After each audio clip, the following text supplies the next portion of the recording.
Hello, everyone, and welcome back to Slow Learning English. I am Sarah, and I am sitting here with my good friend John. Today, we are going to have a very long and very deep conversation about a topic that is very important for your life. We are talking about how to talk about your feelings in English. Hello, Sarah. Hello, everyone. This is such a big topic. Sometimes when we learn English, we focus only on grammar. We learn how to say the cat is on the table or I go to the store. But life is not just about tables and stores. Life is about how we feel inside. That is so true, John. If you cannot say how you feel like a prisoner in your own mind. You want to tell someone you are happy or sad or worried, but you don't have the words. So today, we are going to give you those words. We are going to talk for a long time so that you can hear these words again and again. Repetition is the secret. If you hear the word happy one time, you might forget it. If you hear it 50 times in different sentences, you will remember it forever. So let's start with the most basic feelings and then move into deeper feelings. Let's start with being happy. Everyone knows the word happy, but in English, we use many different words for this. For example, you can say, I am in a good mood. This means that right now, in this moment, your heart feels light and you are smiling. I love that phrase. I am in a good mood. You can use it in the morning when you have a good cup of coffee. You can say the coffee is delicious and I am in a good mood today. It is a very natural way to speak. Another way to say you are happy is to say, I am glad. This is a very polite and soft way to express happiness. For example, if a friend comes to visit you, you don't say, I am happy you are here. That sounds a bit strong. It is more natural to say, I am so glad you came to see me. That is a great example. I am glad to see you. I am glad it is Friday. I am glad the sun is shining. It shows a gentle happiness. Now, let's talk about the opposite. Let's talk about being sad. Sad is a very heavy word. Sometimes we feel sad, but we don't want to say the word sad because it feels too big. In English, we often say, I am feeling a bit down. I am feeling down. It is like you are physically lower. For example, if it has been raining for 5 days and you cannot go outside, you might say, I am feeling a bit down because of the weather. It means you are sad, but it is a normal, daily kind of sadness. Exactly. And if you are a little bit sad and also a little bit angry, you can say, I am upset. This is a very common word in English. For example, if you lose your favorite pen, you are not just sad, you are upset. You are thinking, oh no, why did I lose my pen? That is a perfect word. I am upset because I missed my bus. I am upset because my friend forgot my birthday. It shows that your heart is not at peace. Now, let's talk about a feeling that many English learners have. We are talking about being nervous. Nervous is when your heart beats fast because you are afraid of something that is going to happen. Oh, I know that feeling very well. For example, before you go to a job interview, you feel nervous. Your hands might shake a little bit. You can say, I am so nervous about my interview today. Or for our listeners, you might feel nervous when you have to speak English to a stranger. You can say, I want to talk to that person, but I feel a bit nervous. It is okay to feel nervous. Even native speakers feel nervous sometimes. That is a good point. We also have a special idiom for this. We say, I have butterflies in my stomach. It means you feel a strange jumping feeling in your belly because you are nervous. For example, before you go on a big stage to sing a song, you can say, I have butterflies in my stomach. It is a funny image, right? Little butterflies flying inside you. Now let's look at a feeling that is stronger than nervous. We are talking about being scared. Scared is when there is danger. For example, if you are walking in a dark forest at night and you hear a strange noise, you feel scared. You can say, I am scared of the dark, or I am scared of spiders. And if you are very, very scared, you can say, I am terrified. This is a big word for A2 learners. Terrified means 100% scared. For example, if you are on a plane and the plane starts to shake, you might say, I am terrified of flying. Let's move to a different feeling now. Let's talk about being angry. Angry is a hot feeling. Your face might get red. For example, if someone takes your money, you feel angry. You say, I am very angry with that person. But usually we are not very angry. Usually we are just a little bit angry. In English, we say, I am annoyed. Annoyed is like when a small bug is flying around your head. It is not a big problem, but it makes you feel bad. I get annoyed when the internet is very slow. I am trying to watch a video and it stops. I say, I am so annoyed with this slow internet. It is a perfect word for small problems. And if the problem continues for a long time, you feel frustrated. This is a great word for students. Frustrated is when you are trying to do something, but you cannot do it. For example, if you are trying to learn a difficult grammar rule and you don't understand it, you feel frustrated. I am frustrated with this grammar. I am frustrated because I cannot remember the words. It is a feeling of being stuck. You want to move forward, but you cannot. Now, let's look at some positive feelings that are deeper. Let's talk about being proud. Proud is a wonderful feeling. It is when you do something good and you feel happy about yourself. For example, if you practice English every day for a month, you can say, I am proud of myself. Or if your child gets a good grade at school, you say, I am so proud of you. It is a very important feeling for your confidence. You should always find a reason to be proud of your English progress. Even if you only learn one new word, you should say, I am proud of my work today. I agree. Now, what about the word excited? We use this word a lot in English. It is different from happy. Excited is happy energy for the future. Yes, for example, if you are going on vacation tomorrow, you don't just say, I am happy. You say, I am so excited about my trip. You are thinking about the fun you will have. Or if a new movie is coming out, you say, I am excited to see that movie. It means you are waiting with joy. Now let's talk about a feeling that is common when we are busy. We are talking about being stressed. Stressed is when you have too much work and too little time. I feel stressed every Monday. There are so many emails to answer. You can say, I am feeling very stressed at work lately, or I am stressed because I have a big exam next week. When you are stressed, your mind feels very tight. To help with this, you can say, I am overwhelmed. This is a bigger word. It means there is too much water in the cup and it is pouring out. For example, if you are moving to a new house and you have to pack all your things and you have to work and you have to cook, you say, I am overwhelmed. I have too much to do. When you feel overwhelmed, it is good to take a break. Then you can feel calm. Calm is the opposite of stressed and overwhelmed. Calm is like a quiet lake with no wind. I feel calm when I walk in the park. You can say the music is very calm, or I am feeling calm and relaxed today. Relaxed is another great word. It is what you feel when you are on vacation or sitting on a soft sofa. For example, after a long day of work, you go home, you sit down, you drink some tea, and you say, I finally feel relaxed. It is a very peaceful feeling. Let's talk about feelings we have when we are with other people. For example, being lonely. Lonely is a sad feeling. It is when you are alone and you want to be with friends, but you have no one to talk to. For example, if you move to a new city where you don't know anyone, you might say, I am feeling a bit lonely tonight. I miss my family. It is a very honest and brave thing to say. It is. And the opposite is being popular or loved. But let's look at a feeling that is a bit difficult. Let's talk about being embarrassed. Oh, I hate being embarrassed. Embarrassed is when you do something silly and you think everyone is looking at you. Your face gets very hot. For example, if you are walking and you fall down in front of many people, you feel embarrassed. Or if you say the wrong word in English and people laugh, you feel embarrassed. You can say, I was so embarrassed when I forgot his name. But remember, everyone gets embarrassed. You can also say, I am shy.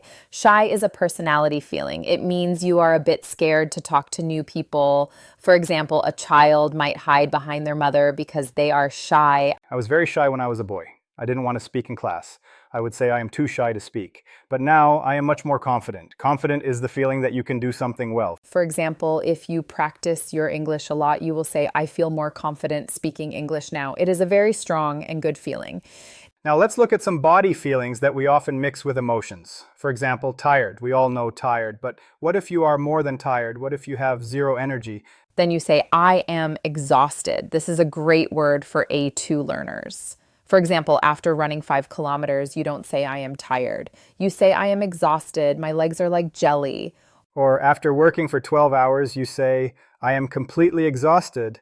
I need to sleep for 100 years. And what about when you want to eat? You are hungry. But if you are very, very hungry, you can say, I am starving. For example, if you didn't have breakfast or lunch and it is now 6 o'clock in the evening, you say, I am starving. Where is the food? It is a bit of an exaggeration. Exaggeration means making something sound bigger than it is, but native speakers use it all the time. Let's look at feelings about things we want. For example, being curious. Curious is a very positive feeling. It means you want to know more about something. For example, if you see a box and you don't know what is inside, you feel curious. You say, I am curious to see what is in the box, or I am curious about different cultures. Being curious is the best way to learn English. If you are curious about the words, you will remember them better. Now, what about the word bored? This is the enemy of curious. Bored is when nothing is interesting. For example, if you are watching a movie and the movie is very slow and nothing happens, you say, I am so bored, I want to turn off the TV. Students often say, I am boring, but that is a mistake. If you say, I am boring, it means you are a person who is not interesting. You should say, I am bored, the movie is boring, so I am bored. That is a very important rule. The thing is ing and the person is ed. The book is interesting, so I am interested. The news is surprising, so I am surprised. Let's practice that more. If a ghost story is frightening, you are frightened. If a joke is amusing, you are amused. If a long walk is tiring, you are tired. This is a very good way to talk about feelings. Now let's talk about some complex feelings. For example, being confused. Confused is when your brain feels like a big knot of string. You don't understand what is happening. For example, if someone gives you directions to a place, but the directions are very difficult, you feel confused. You say, I am confused. Should I turn left or right? Or if you are reading a difficult grammar book, you say, I am totally confused by this page. I need help. When you are confused, you can also feel frustrated, like we said before.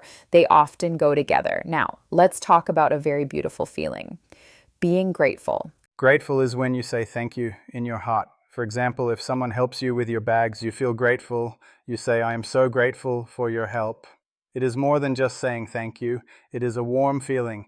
You can be grateful for big things too. For example, I am grateful for my health. I am grateful for my family. It is a very good feeling to have every day. I am grateful for this podcast. I am grateful that we can talk to so many people around the world. Me too, John. Now let's look at a feeling that is a bit sad, being homesick. This is very common for people who live in a different country. Homesick is when you miss your home, your bed, your food, and your mother. For example, if you are studying in London but your home is in Tokyo, you might say, I am feeling a bit homesick today. I want to eat my grandmother's soup. It is a very natural feeling. It shows that you love your home. Another similar feeling is nostalgic.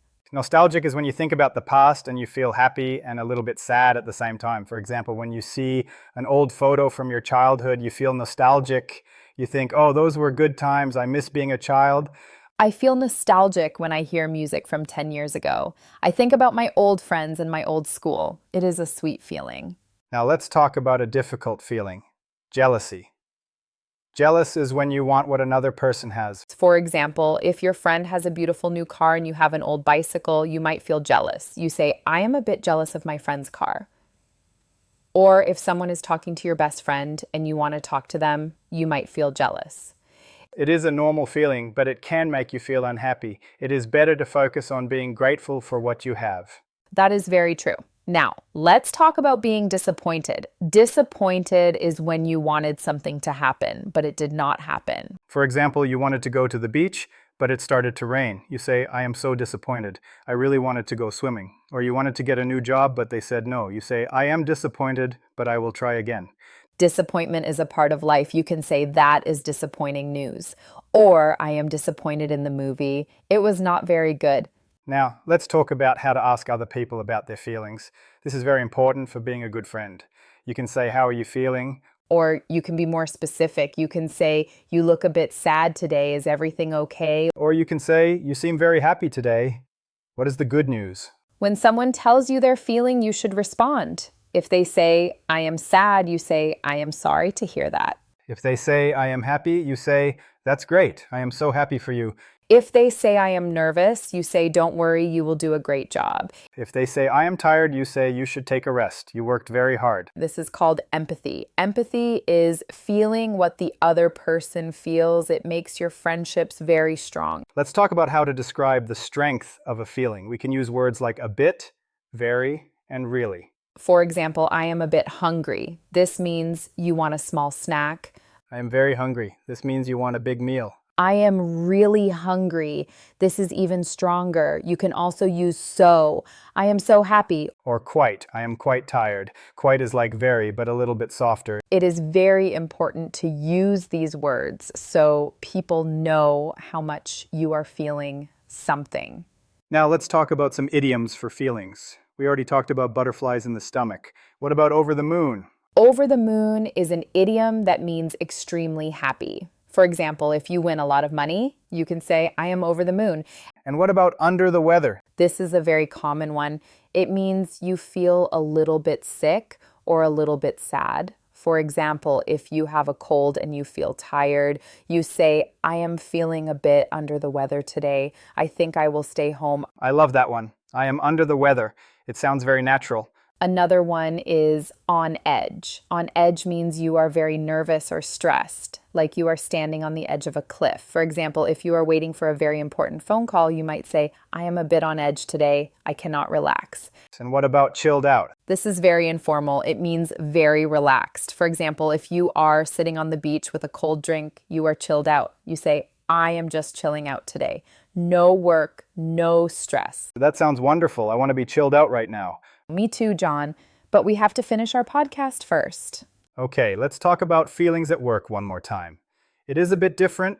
You have to be polite. Yes. For example, instead of saying I am angry, you can say I am a bit concerned about this problem. Concerned sounds more professional. Or instead of saying I am bored, you can say I feel like I need a new challenge. It sounds like you want to work more. And instead of saying I am scared, you can say I have some questions about the new plan.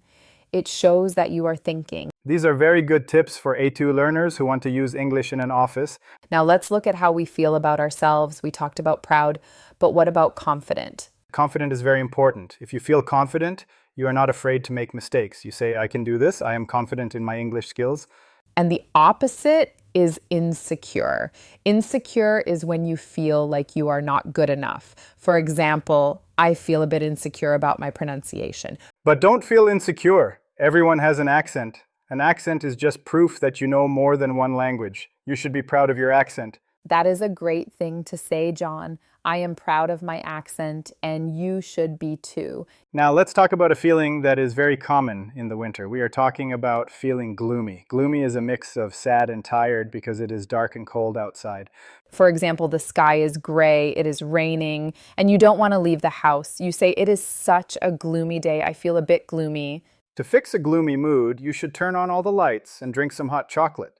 That is a very good idea. Now, what about the word lonely again?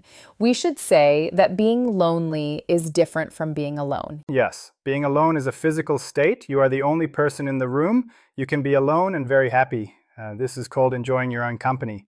But being lonely is a mental state. You can be in a room with 100 people and still feel lonely if you don't have a friend to talk to. That is a very deep thought. We should always try to talk to people who look lonely. A small hello can make a big difference. I agree. Now let's talk about the feeling of being satisfied. We mentioned it briefly before. Satisfied is the feeling of enough. For example, you ate a good dinner and you don't want any more food. You say, I am satisfied. Or you finished a big project at work and you think it is good. You say, I am satisfied with my work. It is a feeling of peace and completion. It is a very stable feeling. It is not a high feeling like excited, but it is very good. Now, let's talk about one of the most famous feelings in the world, love. Love is a very big word. You can love your family, your friends, your dog, or your partner. When you love someone, you can say, I care about you, or I am very fond of you. Fond is a nice word for A2. It means you like someone very much. I'm fond of my old bicycle. It is not a new car, but I like it.